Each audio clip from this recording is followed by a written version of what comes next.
You ever notice how hard it is to stay sad when you're moving your body with power and certainty? Think about it. Think about the last time you were feeling down. Maybe you were slouched over, shallow breathing, staring at the ground. Your body was telling your brain, we're not doing great right now. But here's the secret most people miss. You weren't just expressing how you felt. You were creating how you felt. Because emotion is created by motion. The fastest way to change how you feel is to change how you move. You can't separate your mind from your body. Your body is the quickest tool you have to influence your internal world. People try to change their lives by sitting around, overthinking, overanalyzing, trying to figure it all out in their head. But the truth is, you can't think your way into a new emotional state. You've got to move into it. Emotion is the switch, the ignition. You don't need to wait for motivation, you create it. When you're stuck, what are you doing physically? You're holding tension. You're still. Your shoulders drop, your face tightens, your breathing becomes shallow, and you wonder why you don't feel powerful. You're literally programming your nervous system to stay stuck. But when you change that motion, when you stand up, when you stretch tall, when you breathe deep, when you shake the body out and command it with energy, suddenly something shifts. There's no waiting involved. The change is now. Want to feel confident. Move like someone who's confident. Want to feel joy. Dance like you're already there. You're not faking it. You're accessing a part of yourself that's always been available, but locked behind years of stillness and habitual weakness in your posture and movement. Confidence doesn't come before motion, it follows it. Emotion doesn't lead action, action creates emotion. Your nervous system is listening to your body every moment. It's watching how you sit, how you walk, how you breathe, how you carry yourself. And it takes cues. If you carry yourself like someone who's defeated, your brain releases the chemicals of defeat. But when you carry yourself like a champion, when you put yourself in motion with energy, your mind responds, we're in control, we've got this. It doesn't matter if the situation hasn't changed yet, you've changed. And when you change, your world changes. People want to change their life, but they don't realize they're living in patterns, physical patterns, emotional patterns, movement patterns. And they repeat them over and over again until they believe that's who they are. But that's not who you are. That's just a state you've conditioned. And what's been conditioned can be reconditioned. What's been wired in can be rewired. But you can't rewire anything if you're not willing to move differently. To break the pattern, you have to break your motion. Next time you're feeling off, don't ask, why do I feel this way? Ask instead, how am I moving right now? How am I breathing? What am I doing with my face, my posture, my shoulders? Because once you identify the pattern, you can interrupt it. You don't need therapy to shift in the moment. You need movement. Get up, get loud, shake out your system, jump, scream, dance. But breathe like your life depends on it, because it does. And don't wait for the perfect time to start. Don't wait until the stress goes away. Don't wait until everything feels right. You make it feel right. You don't wait to feel powerful. You move like power, and power becomes you. You want to feel joy. Practice moving like joy. You want to feel unstoppable. Practice moving like someone who's unstoppable. Not once a month. Not when the stars align every day. Because this isn't about pretending or positive thinking. This is conditioning. This is training your nervous system to feel what you want on demand. Not randomly, but by your own command. This is what champions do. This is what leaders do. They move with purpose. They don't sit around waiting for inspiration. They become the source of it through how they carry themselves. Emotion is not magic. It's not a mystery. It's a physical, chemical, electrical state, and you have access to the control panel. It's in your body. It's in your breath. It's in how you move, how you use your hands, how you speak, how you gesture, how you use every inch of your being. If you want to feel alive, you've got to move like you're alive. You've got to shake out the years of sitting in the same old energy. You've got to use motion as your weapon, your tool, your breakthrough. Because the truth is, you don't need to change your circumstances to feel different. You don't need a new relationship, a new job, or a perfect moment. You need to master the art of motion. You need to own the science of state. You want different emotions. Create different motion. Look around at the most powerful people you know, not because of their title or their money, but because of the certainty they walk with, the energy they radiate. Before they even speak, you feel something. That's physiology. That's the way they use their body, and it sends a signal not just to others, but to themselves. Because the truth most people never realize is this: physiology drives psychology. The way you use your body is the foundation for how you think, feel, and behave. If you sit in a slump position long enough, shallow breathing, Your head down, shoulders forward, you don't just look defeated. You begin to feel it. Your body starts to mirror a psychological state of helplessness or fatigue. That's not just coincidence. It's cause and effect. Most people try to solve mental struggles with only mental strategies, positive thinking, affirmations, visualization, and that's all valuable. But if the body is in conflict with the mind, the body will win every time. Because your physiology is primal. It's hardwired. It's not optional. It's the first language your nervous system listens to. When you stand tall, shoulders back, head up, breath deep and full, you are telling your body and brain, we're in control. We're ready. We're confident. And the chemicals in your brain begin to align with that message. You literally shift your biochemistry through physical patterns. You're not waiting for life to give you confidence. You're generating it from the inside out. When you learn to master your physiology, you no longer wait to feel better. You become the source of the state you want to be in. The challenge is that most people are conditioning the wrong physiology every single day without realizing it. They wake up, look at their phone, slump into their routine, and spend the entire day in patterns of contraction. Shallow breathing, minimal movement, poor posture. What do you think that's doing to their psychology? It's reinforcing anxiety. It's reinforcing indecision. It's reinforcing powerlessness. It's not because their life is hard. It's because their physiology is lying to their brain day in and day out. You want to change your emotions. You want to feel more focused, more driven, more energized, more alive. It starts with how you use your body. How are you breathing? How are you sitting? How are you standing when you speak to someone? Do you take up space like someone who owns the moment, or do you shrink back like someone asking for permission to exist? These aren't small details. These are the commands your nervous system is obeying without your conscious awareness. You can rewire everything by simply taking control of your physiology. Start with the breath. Deep diaphragmatic breathing tells your body that you are safe, calm, powerful. It slows the heart, oxygenates the brain, and flips the switch in your nervous system from stress to strength. Move with purpose. Don't drag your feet through the day. Walk like you have somewhere to be, like your body is charged with intention. Use gestures when you speak, open gestures, upward gestures, expansive gestures. Your body language isn't just for others, it's for you. It's for your psychology. Think about athletes before a big event. They bounce, stretch, shadow box, roar with intensity. That's not just for show. They're priming their physiology to deliver peak performance. And you can do the same in everyday life. Before a meeting, before a tough conversation, before you sit down to create something or make a big decision. Get your physiology aligned with the state you want to be in. Don't hope you'll feel courageous. Breathe and move like courage, and you will feel it. Even your facial expressions matter.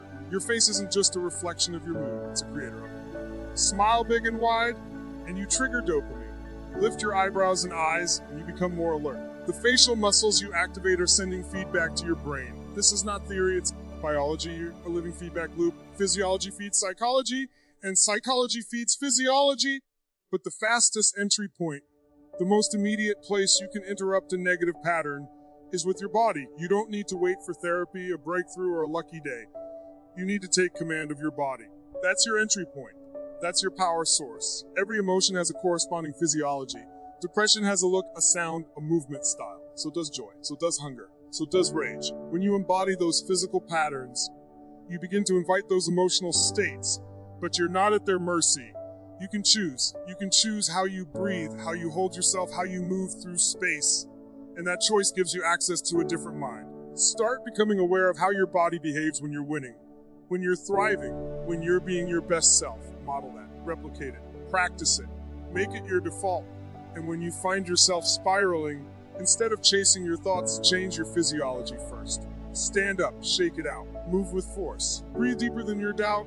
Your body will carry your mind with it if you lead. Most people are walking around like they're asleep, not because their dreams are gone, but because their bodies have shut down. Wake the body and you wake the mind. Activate the physiology of power, and you ignite the psychology of certainty. The body must lead so the mind can follow. Language is not just a tool for communication. It is the very structure of your experience. The words you use don't describe your reality, they create it. You're not just speaking out loud, you're programming your brain. Every phrase, every metaphor, every label becomes a command, a cue, a blueprint for how you feel, what you believe, and how you behave. Most people speak unconsciously. They use language without awareness. They don't realize that what they're saying is shaping their perception, their emotion, their identity in every moment. You say, I'm overwhelmed, and your nervous system obeys. You say, "This is killing me," and your body tenses as if it's under attack. You say, "I'm stuck," and your mind stops looking for solutions. That's the power of language. It bypasses logic and influences emotion directly. It becomes the lens through which you see the world. And once that lens is set, everything you experience gets filtered through it. You're not just observing life, you're interpreting it, and language is your code of interpretation. Someone else might face the same challenge and say, "I'm being tested," or "This is my opportunity to rise." Same situation, completely different experience. Because the words you attach to your experience become your experience. The language you choose determines whether something feels like a burden or a blessing, a dead end or a doorway. You don't need to wait for life to get easier. You can change the meaning through language. And when the meaning changes, everything changes. There are people who talk about failure like it's the end, and there are people who talk about failure like it's feedback. One group feels defeated, the other gets smarter, not because one group is better.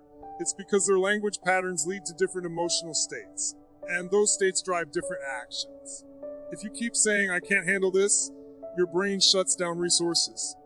But if you say, "I'm learning how to handle this," you open up capacity, you gain access to your inner strength.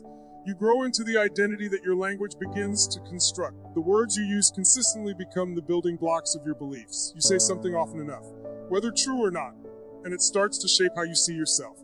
Someone says, "I'm shy," over and over, and they start to live into it. Someone else says, "I'm learning to express myself," and they begin to experiment with courage. What's the difference? One is creating a prison, the other a possibility. The words are like bricks. You can build walls or you can build bridges. It's the same tool. It's how you use it that determines what it becomes. You can use language to shrink yourself or to expand yourself. You can label an emotion as panic, or you can label it as excitement. Physiologically, they're almost identical, but the label changes the experience. You feel nervous before a big moment. Tell yourself, "If I'm ready." That one phrase flips fear into focus. It doesn't mean you lie to yourself. It means you lead yourself. You take control of the interpretation instead of letting old, reactive patterns define it for you. Think about the metaphors you use every day. If life is a battle, then everything feels like a fight. If life is a game, suddenly it's playful. If life is a journey, you accept the ups and downs. Your metaphors guide your emotional posture. They influence whether you resist the moment or lean into it.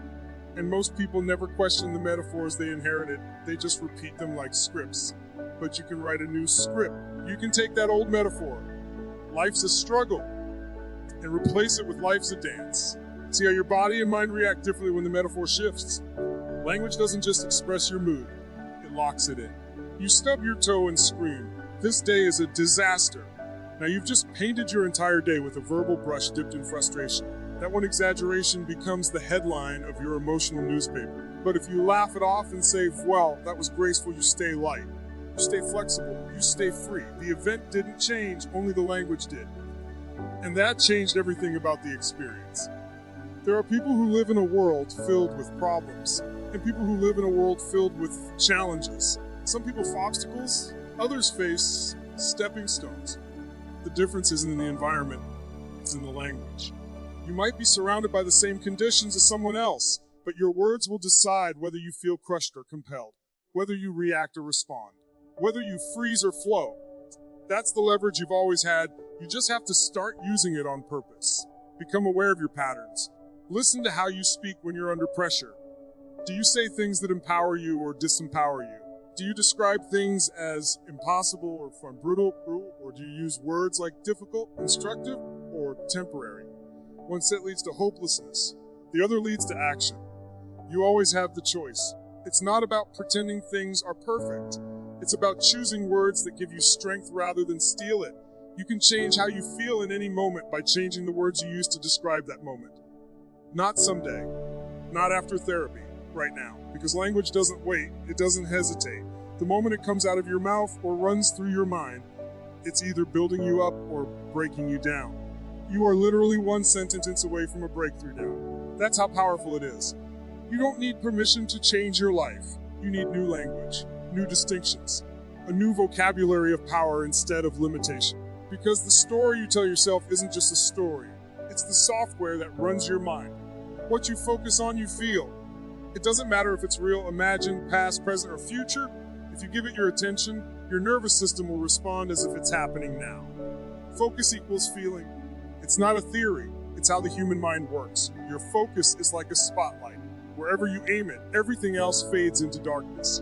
Whatever you lock your attention on becomes your reality in that moment. It becomes what you experience emotionally, physically, and mentally. You could be in the middle of paradise and feel miserable if you're focusing on what's missing. You could be in the middle of chaos and feel peace if your focus is on what you can control, what you're grateful for, what's possible next. Focus is the steering wheel of your state. You don't feel what's happening, you feel what you're focused on. Most people don't understand this, and they walk through life being emotional puppets, yanked around by whatever grabs their attention. The news, the noise, the problems, the drama. If you don't take control of your focus, something else will. And whatever captures your focus, captures your feeling. Think about the last time you were anxious. What were you focusing on? Probably something that hadn't even happened yet, something negative you imagined. And even though it wasn't real in the present, your body felt it. Your breath changed. Your posture changed. Your thoughts spiraled. That's the power of focus. It doesn't need proof. It just needs your attention. Now think about a time you were proud of yourself. Maybe you hit a milestone, overcame something tough, did something that mattered. In that moment, you felt powerful, but the feeling didn't come from the event. It came from what you were focused on about the event. You focused on how far you'd come, what it took to get there, what it meant to you. If instead you had focused on how much further you still had to go, or how someone else was doing better, the same event would have felt totally different. The event didn't change. Your focus did. And with it, your emotional experience. You can change how you feel in any moment by changing your focus. If you focus on what you can't control, you'll feel helpless. If you focus on what you don't have, you'll feel lack. If you focus on everything that's wrong, you'll feel overwhelmed. But if you shift your focus, even slightly, you start to reclaim power. Focus on what you're learning. Focus on how strong you've become. Focus on what's in your hands right now. Suddenly, the same situation has a new emotional meaning, and that emotional shift leads to new action, new momentum, and a new outcome. Your brain is always asking questions, whether you're aware of it or not, and your focus follows your questions. If you keep asking, why does this always happen to me? Your focus goes to proof that you're a victim. But if you ask, what's great about this that I'm not seeing yet? Your focus scans for answers that empower you. The questions you ask are like the steering wheel for your focus, and your focus determines your emotional state. Start asking better questions and your entire experience begins to shift. In every moment, there are millions of pieces of information your brain could process, but it filters out 99.9% of them and gives you only what it thinks is important. And what does it base that on? Your habitual focus. If you always focus on what's broken, your brain will show you more of it. If you focus on what's growing, what's working, what's progressing, your brain will deliver that. Your life becomes what you consistently focus on, and what you feel emotionally is simply the product of where that focus is placed. Some people always focus on the past, what they lost, what went wrong, who hurt them. And because of that, they relive the same pain over and over, even though the event is long gone.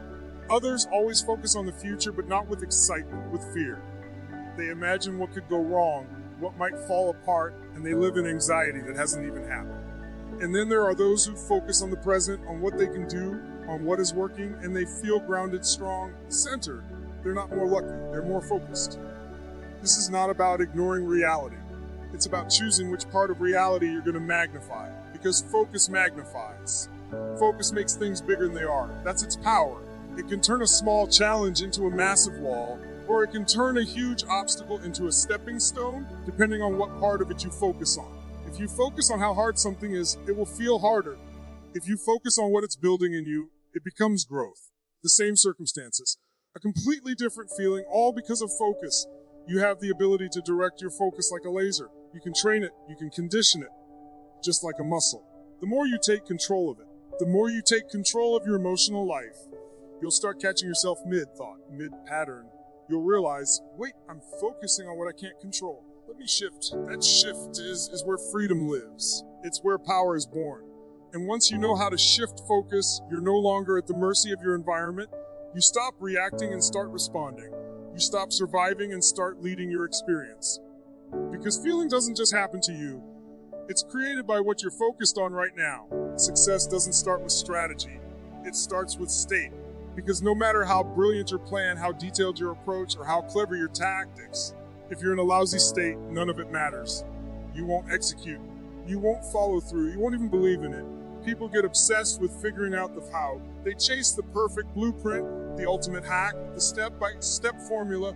But the truth is, the best strategy in the world means nothing if you show up defeated, uncertain, overwhelmed, or fearful. State comes first, always, because your state determines your behavior, and your behavior shapes your results. Think about it when you're in a powerful state. When you feel energized, certain, passionate, determined, you find answers. You get creative. You persist, you adapt, you figure it out. But when you're in a low state, when you feel exhausted, stressed, doubtful, your mind narrows, your body collapses, your resourcefulness disappears. You could be staring at the exact same problem in both states and come up with two entirely different responses. Not because the situation changed, but because you changed. That's how much power your state holds. It's the difference between momentum and paralysis, between rising and retreating. People often look at high performers and think they're just more disciplined or they have better systems. And sure, strategy matters. But what most don't see is how relentlessly those people manage their state. They don't wait to feel motivated. They generate motivation. They condition themselves to show up with intensity, even when things get hard. They take control of their physical energy, their mental focus, and their emotional direction before they ever attempt to solve the problem. Because they know that without the right state, the right answer won't matter. The mistake most people make is trying to think their way out of a bad state. They sit in frustration, asking, why can't I fix this? Or what's wrong with me? They spiral into overthinking, waiting for clarity to arrive before they take action. But clarity doesn't come from thought alone. It comes from movement, from changing your body, from shifting your physiology, your focus, and your language. The fastest way out of a problem is not to analyze it deeper. It's to change your state so you can see the problem from a higher vantage point. You've experienced this before. You had a moment when things weren't working, everything felt stuck, you were exhausted, and then something shifted. Maybe it was a conversation, a song, a workout, a breakthrough. Something sparked a change in your energy. Suddenly, you felt unstoppable. Nothing about the situation changed, but you changed. And once you shifted, you saw new possibilities. You moved with more confidence. That's the power of leading with state. It doesn't just change how you feel. It changes how you perform, how you think, and what you believe is possible. Now imagine starting every day with that level of intentional energy. Before you dive into tasks, before you check your phone, before you respond to the world, what if you took command of your state? What if you conditioned yourself to be in peak form emotionally, physically, mentally? Because when you're in the right state, you don't just handle problems, you dissolve them. You lead, you create, you influence, you're just surviving, you dominate it. Strategy becomes easier. Decisions become clearer. Action becomes natural because the foundation is solid. Some people ask, how can I stay in a great state all the time? That's the wrong question. Life will throw things at you. You'll get tired. You'll get knocked down. The real question is, how fast can I shift back into an empowering state? That's where the edge is. It's not about perfection. It's about recovery. It's about noticing when you've slipped into frustration, fear, hesitation, and having the tools to get back to strength. That's emotional conditioning. That's mental training. That's leadership over your own mind. This is why people fail to follow through on their goals. They don't have a strategy problem. They have a state problem. They know what to do, but they hesitate. They start strong, then get discouraged. They lose momentum, not because they lack information, but because they lose emotional leverage. They're trying to execute from a state of doubt or uncertainty, and that always leads to self-sabotage. You can't outperform your state. You can't force results from a mindset that doesn't believe they're possible. So you don't start with the plan, you start with the person behind the plan. You start with the energy, the emotion, the drive that fuels the action. Because once your state is aligned, once you're fully engaged, fully present, fully activated, you don't have to talk yourself into taking action. You want to act. You're pulled toward your vision. You feel alive with purpose. And that's when strategy becomes powerful. That's when your plan takes off. Not because the plan is perfect, but because the person executing it is unstoppable. That's the force of someone who has mastered their state. They're not waiting for conditions to improve. They're showing up as the condition that changes the environment. They bring the energy that transforms problems into progress. They bring the certainty that turns confusion into clarity. They bring the fire that makes the impossible inevitable. And it all starts not with the strategy. But with the state, you are not at the mercy of your emotions, your environment, or your past experiences. You can prime your state. That means you have the power to condition how you feel, how you show up, and how you perform, regardless of what's happening around you. You don't have to wait for motivation to strike. You don't have to hope for inspiration. You can deliberately design your internal world so that it supports your goals, your growth, and your greatest potential. This isn't just positive thinking. It's performance psychology. It's the art of activating the best version of yourself on demand. Most people roll out of bed and step into their day in reaction mode. They check their phone. They scroll through notifications. They respond to whatever grabs their attention first. In that moment, they're already surrendering control. They're handing their emotional state over to randomness, to headlines, to social media, to outside forces.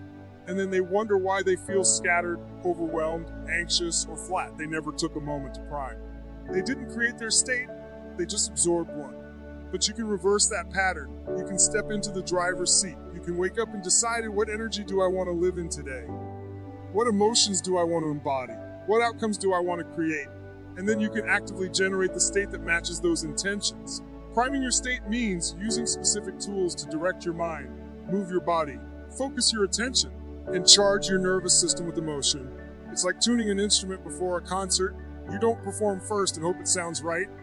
You prepare so the performance becomes automatic, expressive, powerful. The fastest way to prime your state is through your body. Physiology is the foundation. You can shift your breathing, your posture, your movement, and immediately feel different. That's not philosophy. It's biology. Your body sends signals to your brain all day long, and those signals determine how you think, how you feel, and what you believe is possible. When you change your physiology, you change the chemical cocktail that runs through your bloodstream. You go from sluggish to alert, from tight to open, from frozen to fluid. You don't need a reason to feel powerful. You need to move like you already are. Motion creates emotion. So when you prime your state physically, you gain emotional leverage. You feel more alive. You feel more certain. And that certainty becomes the fuel for bold decisions, focused effort, and real progress. Whether it's bouncing in place doing breath work or striking a power pose, the key is intensity and intention. Don't go through the motions. Infuse them with meaning. As you move, say out loud what you're committed to. Speak it with conviction. Repeat the emotions you want to feel. Anchor the energy through movement and language. That's how you prime, not by hoping, but by declaring. Another essential element of priming is focus. What you focus on, you feel. So instead of letting your mind drift to problems or limitations, prime it to scan for possibilities, for gratitude, for power. Ask yourself questions that direct your brain towards strength. What am I proud of? What am I grateful for? Who do I love and who loves me? What am I excited about today? Your brain will answer whatever you ask, so ask with purpose. Train your focus like a muscle. Build the habit of looking for what elevates you instead of what drains you. Priming isn't limited to mornings. It's a tool you can use anytime, anywhere. Before a big meeting, before a difficult conversation, before you make a decision. Don't just wing it. Prime your state. Step into the moment with power instead of pressure. Set the tone instead of reacting to one. Take 60 seconds, breathe with purpose, stand tall, engage your core, speak your intention, visualize the outcome. It doesn't take long, but it shifts everything, because how you enter a moment often determines how you experience it. This is what separates high achievers from those who struggle with inconsistency. It's not talent, it's not intelligence, it's the discipline of priming, the ritual of preparing themselves to perform. They don't rely on luck or mood, they manufacture momentum. They create emotional certainty before they face the external challenge. And that certainty becomes contagious. It influences the people around them. It shifts environments. It alters outcomes. That's what happens when you consistently prime your state. You become the thermostat, not the thermometer. You set the emotional temperature. You already know what it feels like to be in a peak state. You've had moments where you were unstoppable, where things just clicked, where you were fully alive. Priming is about creating more of those moments on purpose every single day. It's not about waiting for them to happen. It's about creating rituals that unlock them. Whether it's music, movement, affirmations, visualization, or breath, you build a routine that puts you in command. And once you build it, you own your mornings, your meetings, your mindset. No matter what the world throws at you, your response comes from your state. If you prime that state daily, you meet challenges with resilience instead of resistance. You bring certainty into uncertainty. You create space between stimulus and response. And in that space is your power, not to control the world, but to control how you show up in it. That's where change happens. not from waiting for motivation, but from priming the force within you to rise on demand. Change doesn't take years, doesn't take months, it doesn't even take days. Real change happens in a moment, the moment your state shifts. People have been conditioned to believe that change is a long, slow, grinding process, that you have to suffer through endless therapy, years of trial and error, or a perfect set of conditions for something in your life to finally click. That's not how change actually happens. Change is instant. The shift might be preceded by years of frustration or struggle, but the actual moment it happens, the moment you decide, the moment you draw the line, the moment you feel something deeper than logic, that moment is fast. Because when your state changes, your story changes. And when your story changes, your life changes. We live in patterns of thought, patterns of feeling, patterns of behavior. And those patterns are driven by state. If you're in a defeated state, you tell yourself a defeated story. Nothing ever works for me. I've tried everything. I'm not cut out for this. And that story locks you into a cycle, a loop that reinforces itself. The story feeds the state reinforces the story. It's a trap that feels real, but it's only real because you're in it. Step outside that state, even for a moment, and suddenly the story doesn't make sense anymore. Suddenly you remember who you are. Suddenly you feel what's possible. That's what a state shift does. It creates a crack in the wall. And in that crack, the truth rushes in. You've experienced it before. Maybe it was during a breakup, a loss or rock bottom moment. You were down. You felt like it would never end, and then something shifted. You stood up, you screamed, you cried. You made a decision. The power that surged through you in that second. That was a state shift. And in that moment, you changed. Not just how you felt. You changed what you would tolerate. You changed what you were committed to. You changed how you saw yourself. That kind of change isn't gradual, it's volcanic. It erupts from the inside and turns everything upside down in the best way. This is why people can quit a decade-long addiction in a single day. Why someone can walk out of an abusive relationship after years of silence. Why a person can go from hopeless to relentless in the space of a breath. It's not because the external situation changed. It's because they changed. Their energy shifted. Their identity snapped into alignment with a deeper truth. Their state overpowered their story. In the moment that happened, change followed instantly.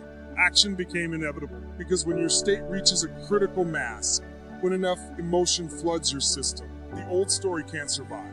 It burns away. You can't reason your way out of a disempowering pattern. You can't logic your way into transformation. You have to feel your way into it.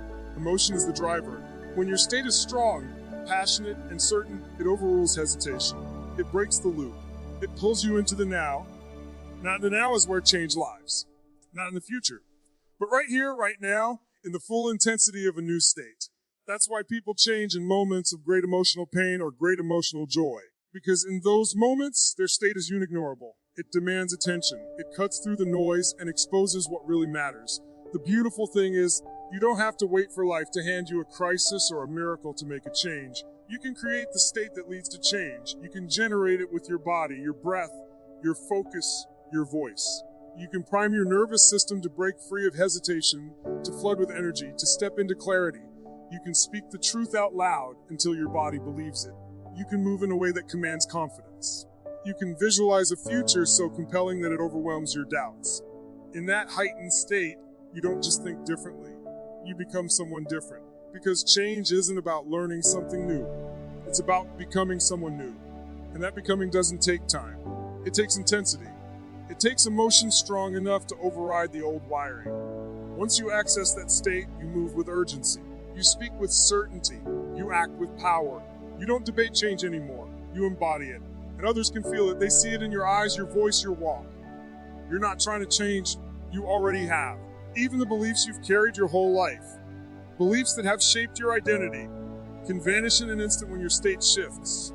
One powerful moment of truth can collapse a lifetime of lies. One decision made in a peak state can redirect the entire course of your life. Not because it's perfect, but because it's backed by energy. Backed by something primal, something real. You stop asking for permission and start giving yourself the green light.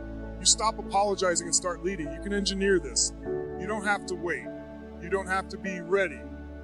You don't need all the answers. You need intensity. You need a new emotional standard. You need to interrupt the old state and condition the new one so deeply that it becomes your default. And from that place, you take new action. Not because you read it in a book, but because it feels inevitable, natural, aligned. Because once your state shifts, your world shifts with it. Change doesn't begin with the world outside you. It begins with the world within you. Your state is the foundation of every decision you make, every action you take, and every result you create. When you take ownership of that state, when you command your physiology, direct your focus, shift your language, and prime your energy, you unlock a version of yourself that's unstoppable. You stop reacting and start leading. You stop doubting and start doing. Because in the end, your life is a reflection of the state you live in consistently. Change your state, and you don't just change how you feel. You change who you are, how you show up, and the impact you make in every area of your life. So remember, master your state, and you master your destiny. Thank you for showing up. Thank you for your energy, and thank you for being the kind of person committed to growth. Let's keep rising.